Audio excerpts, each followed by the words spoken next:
आज जो टॉपिक हम आप लोग के साथ स्टार्ट करने जा रहे हैं, इस सेशन में हम लोग आपके साथ एक और नई टैक्स कैटेगरी मतलब फार्मूले की नई कैटेगरी लेके आए हैं, जिसमें हम आप लोगों के साथ आज एक नया डाटाबेस फार्मूला सीखेंगे।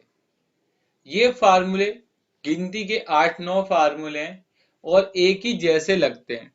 अगर आपने एक सीख लिया तो आप समझ लेना सारे सीख लिए। तो ये हमारा बहुत छोटा लेक्चर है, लेकिन मुझे आपको बताना था, इसलिए मैंने इसको बनाया है। और आज हम आपके साथ डाटाबेस फार्मूले को डिस्कस करेंगे। याद रखना, ये डाटाबेस फार्मूला एक्सेल में आपको कहीं नहीं मिलेगा। अगर आप ढूंढना भी चाहो तो आपको नहीं मिलेगा। अगर आपको उसको ढूंढना है तो आपको इंसर्ट के अंदर जाना है और यहां से आपको डाटाबेस सिलेक्ट करना है। तो अब जब जाकर आपको ये यहां से डाटाबेस का फार्मूला मिलेगा। क्लियर है? तो इतना समझ में आ गया। तो इस बातों को आपको विशेष ध्यान रखना है कि अगर एक्सेल में हमें डाटाबेस फार्मूला लगाना है तो उसकी कोई लिस्ट नहीं है कि आप देखकर उसे कर सको। लेकिन आप इंसर्ट फंक्शन में जाकर टाइप में जाकर अगर मैं यहाँ क्लिक करूंगा तो मुझे यहाँ पर सारे फार्मूले मिल जाएंगे। डाटाबेस फार्मूले का यूज तब होता है जब आपके पास क्राइटेरिया बहुत ज्यादा हो और आप उसी क्राइटेरिया के बेस पर उसका सम, उसका एवरेज, उसका काउंट, उसका मैक्स, उसका मिन निकालना चाहते हैं। तो आपको डाटाबेस फार्मूला लगाना पड़ेगा। जैसे मुझे इस क्राइटेरिया का नाम मयंक होना चाहिए, सिटी कानपुर होना चाहिए और क्वांटिटी 50 से बड़ी होनी चाहिए, उनका सम निकाल दो।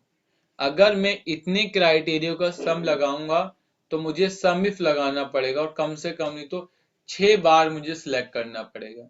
लेकिन मैं डाटाबेस फार्मूले की मदद से इसे चुटकी में करके आपको दिखा दूंगा। मैंने यहाँ लिखा सम, सम नहीं डी सम। डी मतलब डाटाबेस। कहां से? मैंने कहा इस पूरे डाटा में जाना। फील्ड किसका सम करना है? क्वांटिटी का। क्राइटेरिया मैंने कहा दिस, और जैसे ही इंटर मारेंगे ये उसका सम निकाल देगा। समझ में आए? मतलब एक विशेष बात याद रखनी है। सबसे पहली बात कि जब भी आप कोई क्राइटेरिया लिखोगे उस क्राइटेरिया में आपकी हेडिंग भी होनी चाहिए।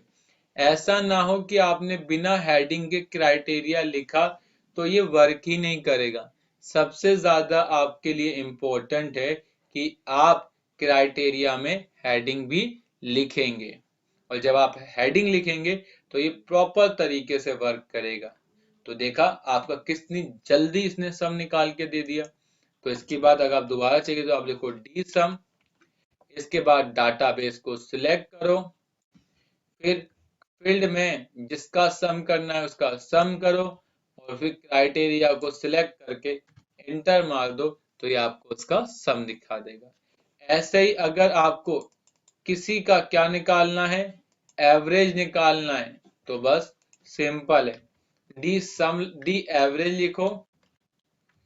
डी एवरेज, डाटाबेस को सिलेक्ट करो, फील्ड को सिलेक्ट करो और क्राइटेरिया लगा दो तो आपको ये एवरेज दे देगा। इसके साथ अगर आप इसको अकाउंट निकालना चाहते हैं तो सेम है, कोई फर्क नहीं है। बस आप लिखो डी क्या काउंट, डाटाबेस को सिलेक्ट करो, क्राइटेरिया फील्ड को सिलेक्ट करो और यहां से क्राइटेरिया लगा दो। क्लियर है? तो इस तरीके से सम आ जाएगा। इसके बाद अगर आप इसका काउंट ए निकालना चाहते हैं तो क्या लगा दें? डाटा काउंट ए।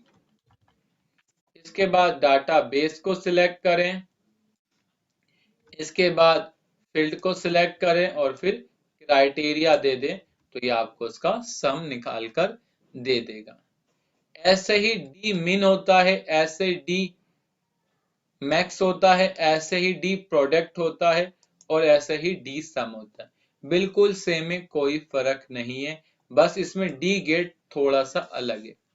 अगर आपको किसी की सिटी पता करना है, लेकिन क्राइटेरिया मयंक होना चाहिए, क्वांटिटी 74 होनी चाहिए, एमआरपी 68 होनी चाहिए और डेट 1 जनवरी 2015 होनी चाहिए।